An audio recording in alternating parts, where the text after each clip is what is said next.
Willkommen bei Dynamo Calisthenics und willkommen zu diesem neuen Video. Freue mich, dass du wieder eingeschaltet hast. Im heutigen Video soll es um das Thema Dehnen und Beweglichkeit gehen. Ich bekomme oft die Frage gestellt, hey, wie kann man beweglicher werden? Wie beweglich muss man eigentlich sein für Calisthenics? Wie kann ich dehnbarer werden? Viele Leute haben zum Beispiel Probleme mit Overhead Mobility, können keinen Handstand gerade halten, weil die Schultern nicht beweglich genug sind. Oder auch ganz viele Alltagsprobleme wie Rückenschmerzen, wenn man zu viel sitzt oder zu viel steht. Verkürzter Hüftbeuger, verkürzte Oberschenkelrückseite, all diese Sachen sind ein Thema und heute soll es einfach mal darum gehen. Ich möchte euch in dem Video erklären, warum ich persönlich nicht mehr konventionell dehne, so wie man das vielleicht kennt, oder nicht mehr passiv dehne, sondern Dehnen immer ein Teil meines Krafttrainings eigentlich ist, oder ich versuche es, einen Teil von meinem Krafttraining zu machen und wie das funktioniert. Das möchte ich euch in diesem Video erklären und außerdem möchte ich euch einfach ein paar ganz allgemeine Prinzipien geben, die ihr euch mitnehmen könnt für euer eigenes Training und die ihr dann auch selber anwenden könnt. Natürlich werden auch einige Übungen dabei sein. Ich kann jetzt nicht 100.000, es gibt so viele verschiedene Dehnübungen, aber ich werde versuchen für alle wichtigen Muskelgruppen auch ein paar Dehnübungen nachher zu zeigen. Deswegen ihr könnt auch zu dem Part im Video, wenn ihr wollt, vorspulen zu der jetzt eingeblendeten Zeit hier. Aber ihr könnt natürlich auch das ganze Video anschauen und einfach weiterschauen. Zuerst werde ich mal erklären, wie Dehnen eigentlich funktioniert, bzw. wie man eigentlich beweglicher wird. Dann möchte ich euch ein Grundprinzip erklären, das ihr dann selber anwenden könnt und auch einige Übungen zeigen, wo ich dieses Grundprinzip dann gleich anwenden werde. Und am Ende des Videos möchte ich euch dann noch einen kurzen beispielhaften, nicht Plan, aber ein kurzen beispielhaftes Programm geben, das ihr theoretisch nachmachen könnt und das ihr auch modifizieren könnt, ist nichts Kompliziertes, um es einfach dann selbst umzusetzen. Genau, ich würde sagen, wir starten einfach gleich. Was ist Dehnen jetzt überhaupt oder was passiert eigentlich beim Dehnen oder wie wird man eigentlich beweglicher?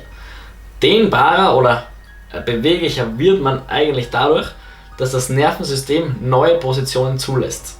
Nicht so wie viele denken oder wenn früher oft gedacht wird, es werden nicht die Muskeln länger bzw. die Strukturen wirklich länger, so wie ein Gummiband, das du ausleihen kannst oder was auch immer, sondern es ist das Nervensystem, das einfach einen Reiz setzt, wenn ich in eine zu starke Streckung komme und dann einen Schmerzreiz auslöst und ich sozusagen zusammenzucke. Das heißt, unbeweglich zu sein heißt eigentlich, dass das Nervensystem nicht daran gewöhnt ist, in gewissen Positionen zu sein, und dehnbarer bzw. beweglicher zu werden, heißt es eigentlich, das Nervensystem darin anzupassen. Und ganz viele Erkenntnisse in der Wissenschaft zeigen eigentlich, dass es sinnvoller ist, jetzt aktiv zu dehnen und nicht nur passiv zu dehnen. Was ist der Unterschied? Passives Dehnen heißt eigentlich, dass ich zum Beispiel einen Muskel, das ist ein blödes Beispiel, aber einen Muskel nicht anspanne oder nichts mache, sondern einfach nur in die Länge ziehe. Gegen einen Widerstand, gegen einen Gegenstand oder was auch immer. Aktives Dehnen dagegen heißt es jetzt, einen Muskel, während er angespannt wird, das heißt während er selbst einen Widerstand sozusagen halten muss, in eine Endposition oder in Richtung einer Endposition zu bringen. Das heißt, der ganz große Unterschied ist, dass ich eigentlich eine Kraftkomponente habe. Man kann es auch Mobility nennen, wie auch immer, aber der Unterschied ist im Endeffekt, dass ich eine Kraftkomponente dabei habe. Das heißt jetzt, wir sollten eigentlich in unserem Training oder wenn wir beweglicher werden wollen, uns Übungen suchen, bei denen wir eine aktive Beweglichkeit sozusagen brauchen, indem wir in einer aktiven Position, das heißt der Muskel hält etwas gegen einen Widerstand, ist jetzt mal egal, ob das jetzt ein Gewicht ist oder das eigene Körpergewicht, aber der Muskel muss tatsächlich eine Last halten in dieser Position. Außerdem können wir sogar gleich zwei Fliegen mit einer Klappe schlagen, weil ich muss nicht nur langweilig dehnen, manche mögen es zwar und fürs Wohlbefinden ist es auch nicht schlecht, passiv zu dehnen, das ist zum Beispiel eigentlich vielleicht sogar der einzige Grund, warum man passiv dehnen sollte, einfach nur fürs Wohlbefinden. Es ist manchmal angenehm, einfach was zu strecken, was auch immer. Aber um wirklich beweglicher zu werden, bringt es nicht so viel. Deswegen da eher das Aktive und eben die zwei Fliegen mit einer Klappe, weil ich kann eigentlich gleich eine Kraftübung machen für die Muskelgruppe und werde gleichzeitig beweglicher. Das heißt, ich kann das sozusagen vereinen und warum nicht, wenn ich zwei Vorteile auf einmal haben kann, warum sollte ich das nicht machen? Deswegen immer aktives Dehnen, aktive Beweglichkeit geht immer vor passiver. Es sei denn eben, es geht um das Wohlbefinden, das ist aber dann wieder ein anderes Kapitel. Da kann man im Endeffekt dann eigentlich eher einfach das machen, was angenehm ist und wo man sich fühlt. Ich strecke mich auch manchmal, auch wenn ich dann noch jetzt nicht beweglicher werde. Wie gesagt, darum geht es heute nicht. Heute geht es wirklich um das beweglicher an sich werden. Genau. Dazu wird es für die verschiedensten Muskelgruppen jetzt einige Beispiele geben. Grundsätzlich kann ich eben sagen, ich kann jetzt aktive Beweglichkeit dadurch erreichen oder eine aktive Beweglichkeitsübung haben, indem ich entweder mit meinem eigenen Muskel, das heißt indem ich zum Beispiel mich strecke oder was auch immer mit dem eigenen Muskel ohne einen Widerstand in Form von Boden, einem Griff oder einer Stange in eine Endposition komme. Oder indem ich eben mit Hilfe von einer Stange, mit einem Griff, manchmal auch nur der Boden, in eine Endposition komme. Ich muss dabei eben überlegen, wie komme ich jetzt in diese Endposition, beziehungsweise was ist überhaupt eine Endposition. Das bringt uns jetzt eben zum nächsten Punkt, und zwar diese Grundregel, die ihr eigentlich immer befolgen könnt. Alles, was ihr nämlich machen müsst, ist euch zu überlegen, welche Muskelgruppe möchte ich beweglicher machen oder welchen Muskel möchte ich beweglicher machen, welche Bewegung führt dieser Muskel aus, was ist sozusagen dann auch die Gegenbewegung von dieser Bewegung und wie kann ich da in eine Endposition kommen. Eine Endposition heißt, dass ich wirklich sozusagen mehr oder weniger ans Limit komme. Ich gebe euch einfach gleich ein klassisches Beispiel. Die Brust bringt eigentlich jetzt grundsätzlich mal den Oberarm nach vorne. Das heißt, in der Dehnung müsste ich den Oberarm nach hinten bringen, damit die Brust gedehnt wird. Jetzt könnte ich sagen, super, wo bringe ich den Oberarm nach hinten? Zum Beispiel in der negativen Bewegung eines Liegestützes. Das stimmt, allerdings, zumindest in den meisten Fällen, wird das keine Endposition darstellen, weil ich könnte noch weiter nach hinten gehen. Der Boden ist mir im Weg. Was ich aber machen könnte, wäre es jetzt sehr, sehr tiefe Liegestütze zu machen, und wenn ich mir da dann den Winkel richtig einstelle, hätte ich einen aktiven Dehnreiz auf eine Brustmuskulatur und hätte sozusagen diese Bedingung erreicht. Und nach diesem Prinzip könnt ihr eigentlich immer vorgehen, wenn ihr eine gewisse Muskelgruppe dehnen wollt, und wir werden uns da jetzt gleich einige Beispiele dazu anschauen. Fangen wir gleich mal an beim Nacken bzw. beim Hals. Oft ist der vordere Hals, also die Muskulatur hier, verkürzt, vor allem wenn man viel sitzt. Und was man da zum Beispiel machen kann, ist es zu kreisen und dabei das Kinn fest nach oben zu drücken. So habe ich gleich eine aktive Dehnung einfach dabei. Und einfach auch eine Bewegung ist auch ganz gut einfach als Ausgleichsübung. Eine andere Möglichkeit, um eher die hinteren Stränge des Nackens zu erwischen, wäre es so zu rudern, indem ich mir einfach den Winkel so einstelle, dass ich relativ stark mit der Brust sozusagen nach oben zeige oder mit dem Rumpf nach oben zeige. Auch hier kann ich in eine aktive Dehnung kommen, wenn ich mich ganz aushänge an der untersten Position. Eine zweite Problemzone, die auch oft verkürzt ist, ist der Hüftbeuger und oder auch teilweise der Bauch. Was ich da machen kann, ist es ein Klassiker, die Brücke zu halten. Hier ist es wichtig, dass ihr mit Fersen und Armen möglichst nahe aneinander greift, bevor ihr nach oben geht. Und dann könnt ihr einfach auch nochmal versuchen, extra die Hüfte nach oben zu drücken. Wenn euch das zu schwer fällt, ist es auch möglich, die Brücke auf eine Erhöhung zu machen, falls ihr noch nicht beweglich genug seid. Und das ist auch eine super Möglichkeit, um gleichzeitig die Schultern zu erwischen. Und für alle Leute, die Probleme beim Handstand haben, würde ich das auf jeden Fall empfehlen. Die Probleme haben einfach mit der Overhead Mobility beim Handstand, macht's Brücken, das ist wirklich eine super Übung. Eine andere Übung, die ich auch für den Hüftbeuger machen kann, wenn ich sie richtig ausführe, sind Ausfallschritte. Wenn ich sie weit mache und einfach auch aktiv darauf achte, den Hintern dabei anzuspannen und eine sehr aufrechte Haltung zu behalten, dann habe ich auch eine aktive Dehnung im Hüftbeuger. Der Hüftbeuger führt übrigens oft auch zu Schmerzen im unteren Rücken, und das klassische, ich sage es mal, Sitzsyndrom ist oft dadurch zustande gekommen oder kommt oft dadurch zustande, dass man zu viel sitzt, der Hüftbeuger verkürzt und dann bekommt man Schmerzen im unteren Rücken. Das heißt, für alle, die Probleme damit haben, ich kann euch das auf jeden Fall empfehlen, macht Brücken ohne Ende. Das ist wirklich eine super Ausgangsübung. Der nächste Klassiker wäre die Oberschenkelrückseite, beziehungsweise könnte man da auch gleich die Adduktoren dazugeben. Auch das, wenn ich viel sitze oder viel stehe, ist meistens verkürzt und kann ebenfalls zu Schmerzen im unteren Rücken führen. Eine Übung mit Gewicht, die ich hier sehr stark empfehlen kann, sind Stiff Leg Deadlifts, das heißt Kreuzheben mit gestreckten Beinen oder fast gestreckten Beinen. Ihr könnt die Knie sehr wohl leicht angewinkelt lassen, um die Ausführung ein bisschen zu erleichtern. Wichtig ist, dass ihr euch gefühlt ins Hohlkreuz drückt, das heißt, dass ihr keinen Buckel macht und dass ihr dann hinunter geht, bis ihr eine Dehnung in der Oberschenkelrückseite spürt. Das ist eine super aktive Dehnübung bzw. Beweglichkeitsübung für das. Und eine andere Dehnübung, die ihr hier machen könnt, das wären Hyper-Extensions. Und zwar bräuchtet ihr dazu eine Kante, die euch ungefähr fast bis zum Knie geht, also eigentlich bis zum Schienbein. Und dann könnt ihr euch, während ihr euch ins Hohlkreuz drückt, so dass sich nur die Hüfte bewegt und aber nicht der Rücken, nach vorne lehnen und wieder zurückkommen. Auch so ist es möglich, eine aktive Dehnung in der Oberschenkelrückseite zu bekommen. Ansonsten, wie bei den Animal Walks, zum Beispiel der Bear Walk, auch das ist eine Möglichkeit. Oder auch eine Übung, die ich sehr, sehr gerne mache, sind Archer Squats. Das heißt, ihr geht ein bisschen breiter als bei der normalen Kniebeuge, beziehungsweise viel breiter, je nachdem wie beweglich ihr seid. Versucht mit der Ferse am Boden zu bleiben und ein Bein streckt, während das andere Bein beugt. Und das andere Bein, also das gestreckte Bein, bekommt sozusagen einen aktiven Dehnreiz auf die Adduktoren und auch auf die Oberschenkelrückseite, je nach Winkel. Indem ihr da hinunter geht, ist auch eine super Übung, mit der ihr beweglicher werden könnt. Und falls euch das nicht gelingt, weil ihr zu schwach seid oder weil ihr zu unbeweglich seid, könnt ihr das Ganze auch machen, während ihr euch wo anhaltet, dann ist das Ganze ein bisschen leichter. Die nächste Problemzone, die viele Leute betrifft, ist die vordere Schulter bzw. auch die Brust. Auch wenn ich sehr viel sitze, ist das wieder ein Problem. Also ich bin da immer vorne, ich habe da keine Dehnung und da gibt es auch einige sehr gute Übungen, die man dagegen machen kann. Zum einen zu nennen wäre da mal der Bankdip. Den kann fast jeder machen, weil er nicht so schwer ist. Ich kann da einfach ein bisschen weiter nach vorne gehen als sonst, wenn ich den auf Dehnung machen will oder wenn ich dabei auf Dehnung gehen will und kann sozusagen eine relativ gute Dehnung in meiner vorderen Schulter und teilweise auch ein bisschen in der Brust bekommen. Ein bisschen schwieriger wären Bulgarian Dips, das heißt mit dem Arm sozusagen hinterm Rücken, mit der Stange hinter dem Rücken. Wenn er da relativ tief geht und den Rhythmus hinbekommt, könnt ihr auch hier sehr gut, während ihr einfach eine Kraftübung macht, gleich aktiv die Schultern und teilweise auch die Brust, je nach Griffbreite und Winkel, mit dehnen und beweglicher machen. Wie schon vorher erwähnt, auch tiefe Liegestütze sind eine Möglichkeit, um die Schultern und vor allem auch um die Brust zu dehnen, indem ich einfach weiter nach unten gehe, als ich es normalerweise schaffen würde. Falls euch das zu schwer ist, könnt ihr es ebenfalls auf den Knien machen. Für die hintere Schulter bietet es sich ganz stark an, einfach zu rudern. Und zwar, wenn ich dabei wirklich aktiv darauf achte, jedes Mal komplett in den Hang zu kommen, kann ich auch in dieser Endposition sozusagen eine Dehnung dann haben im Schultergürtel. Auch das ist auf jeden Fall zu empfehlen und wenn ich mir den Winkel anders einstelle, kann ich dann auch ein bisschen andere Stränge des Schultergürtels damit sozusagen beweglicher machen. Für den Latissimus bzw. auch für den seitlichen Bauch, das ist eine Einheit, die relativ stark zusammenhängt.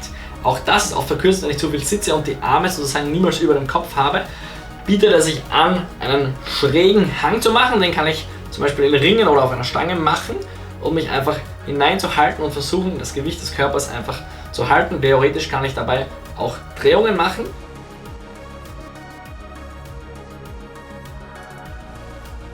Und eine andere Übung, die sich auch anbieten würde, wenn ihr die Gelegenheit dazu habt und wenn ihr schon stark genug seid, wäre es wie bei einer Human Flag, nur nicht drauf zu gehen, sondern einfach nur passiv. Also nicht passiv, ihr hängt ja wohl aktiv, weil ihr haltet euch ja fest, aber ihr versucht es nicht in die Flag zu kommen, sondern versucht es nur zu hängen und wirklich loszulassen und in diese Position reinzukommen. Auch so könnt ihr relativ gut den seitlichen Bauch und auch den Latissimus in eine Endposition bringen. Auch noch zu erwähnen, eine Sache, die Waden, für alle Leute, die Probleme haben, zum Beispiel bei der Kniebeuge ganz runter zu gehen, das heißt Sprunggelenksmobilität. Auch hier zahlt es sich aus, mit aktiven Mobilitätsübungen das Ganze beweglicher zu machen. Was kann ich machen? Ein Beispiel wäre es, Calf Raises zu machen, bei denen ich wirklich ganz nach unten gehe und sozusagen in eine aktive Dehnung komme. Wenn ich das Ganze noch ein bisschen verstärken möchte, kann ich auch den Oberkörper nach vorne lehnen. Dann habe ich auch in der Oberschenkelrückseite noch ein bisschen mehr Dehnung und theoretisch kann ich das Ganze auch einbeinig machen. Dann habe ich einfach noch ein bisschen einen erhöhten Schwierigkeitsgrad. Auch die Handgelenke sind bei manchen Leuten ein Thema. Bei mir persönlich war es zum Beispiel nicht so ein großes Thema.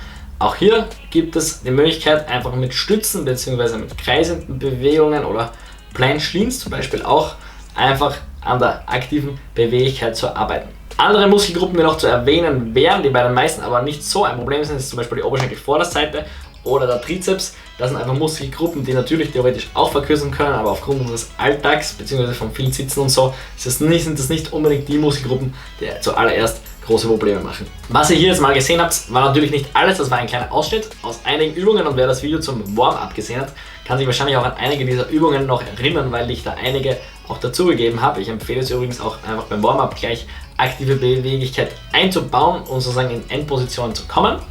Und es gibt aber natürlich auch noch viel mehr Übungen als nur das. Das ist einfach nur ein kleiner Ausschnitt. Das heißt, wenn ihr dieses Prinzip, was ich vorher erklärt habe, in eine Endposition kommen, während man eine Belastung hat, wenn ihr das anwendet, auf alle anderen Muskelgruppen könnt ihr euch selber sozusagen eure Übungen, ich sage es mal, zusammenbasteln, weil es ist dann eigentlich logisch. Warum dehne ich jetzt persönlich im Training gar nicht mehr passiv? Der Grund dafür ist eben, wie ich schon vorher erklärt habe, ist, dass es sich eigentlich nicht wirklich auszahlt. Es bringt mehr aktiv zu dehnen und eben, ich habe gleich einen Kraftreiz dabei. Das heißt, es zahlt sich für mich sozusagen doppelt aus und ich werde beweglicher, indem ich einfach Übungen mache, bei denen ich Beweglichkeit brauche. Beispiel dafür, ich habe zum Beispiel im Hüftbeuger bzw. auch im Bauch ein bisschen Probleme mit Beweglichkeit gehabt. Was habe ich gemacht? Ich habe mehr Hollowback trainiert, weil ich habe gleich mehr Streckung gehabt und habe sozusagen wieder 2 Fliegen mit einer Klappe geschlagen. Mein Handgelenk zum Beispiel wurde beweglicher dadurch, dass ich angefangen habe, Planche zu trainieren. Ich habe nicht zuerst Beweglichkeitstraining gemacht und dann angefangen, Planche zu trainieren, sondern mit steigendem Level und dadurch, dass ich auch ein bisschen mit dem Winkel variiert habe, wie ich gegriffen habe, da kann man ja auch variieren, sind meine Handgelenke mobiler geworden. Das heißt, man kann eigentlich so relativ gut das Ganze einstellen. Ich habe jetzt auch ich kann ihn noch nicht aktiv im Stand, sondern nur passiv unter Anführungszeichen, das heißt, ich stehe nicht auf meinen Fußsohlen dabei, aber einen Spagat gelernt. Ich habe mich früher sehr viel passiv gedehnt dafür und es ist dann irgendwann einfach gar nichts mehr weitergegangen.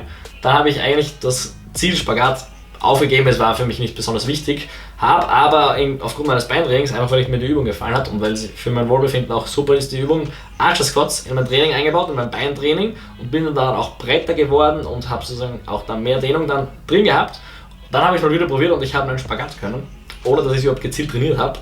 Genau aus diesem Grund trainiere ich eigentlich Beweglichkeit mittlerweile fast immer mit. Das heißt, wenn ich merke, ihr spürt es auch oft, ihr habt vielleicht ein Problem an einer gewissen Stelle und ihr merkt, zum Beispiel jetzt gerade, ich bin heute viel gesessen, spüre ich schon die hinteren Schultern ein bisschen oder auch die vorderen Schultern, dann baue ich das in mein Training ein, bisschen spontan. Das könnt ihr zum Beispiel im Basic-Teil oder im Aufwärmteil mache ich das oder am Ende des Trainings.